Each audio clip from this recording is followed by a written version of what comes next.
Once upon a time, in the southern region near Mount Deva, there lived a wise Bharadwaja Brahman by the name of Sudharma.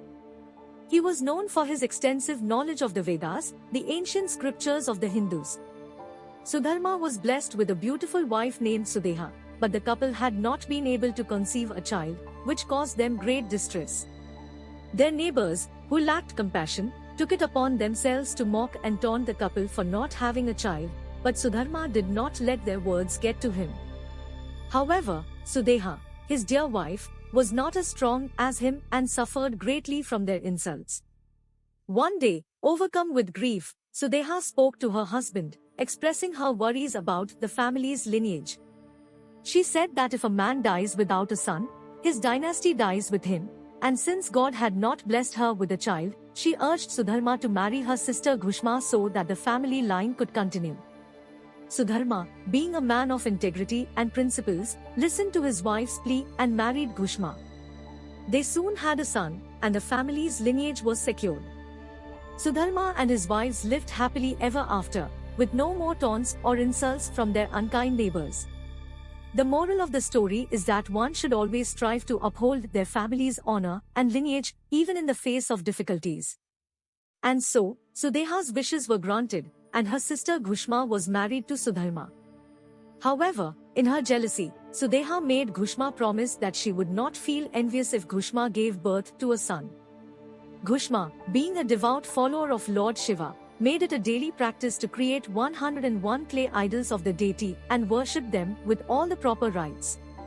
She would then immerse the idols in a nearby pond. By the grace of Lord Shiva, Ghushma gave birth to a magnificent son, which further increased her importance in the family. Unfortunately, Sudeha's jealousy grew with time, and when Ghushma's son was married to a beautiful bride, Sudeha's distress became unbearable. She fell to the ground, overcome with emotion. Sadly, Sudeha's jealousy and envy had twisted her mind, leading her to commit a heinous act.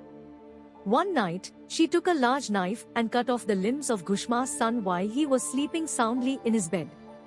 She then disposed of his limbs in the same pond where Ghushma used to immerse the clay idols of Lord Shiva. The next morning, Ghushma and Sudharma were going about their daily routine, praying to Lord Shiva, while their daughter-in-law discovered her husband's bloody bed and cried out in horror. But despite her cries, Ghushma and Sudharma remained focused on their worship and did not hear her. After finishing their daily worship, Ghushma went to the pond to immerse the clay idols of Lord Shiva. To her surprise, she saw her son standing there, whole and unharmed. Ghushma was neither delighted nor distressed, as she believed in the will of Lord Shiva. The pleased Lord Shiva appeared before her in the form of a mass of splendor and was about to punish Sudeha for her wicked deeds. However, Ghushma prevented him from doing so. Lord Shiva was extremely pleased by her attitude and asked her to choose a boon. Ghushma replied, "If a boon is to be granted by you, then please stay here in my name to protect your devotees." Lord Shiva granted her wish and decided to stay there as Ghushmeshwara Mahadev, the protector of all his devotees. The moral of the story is that devotion and faith in a higher power can overcome all challenges, and even the most wicked deeds can be forgiven through sincere repentance. The story of Ghushma and Sudeha is a reminder that one must strive to overcome negative emotions such as jealousy and envy, and always act with compassion and kindness towards others.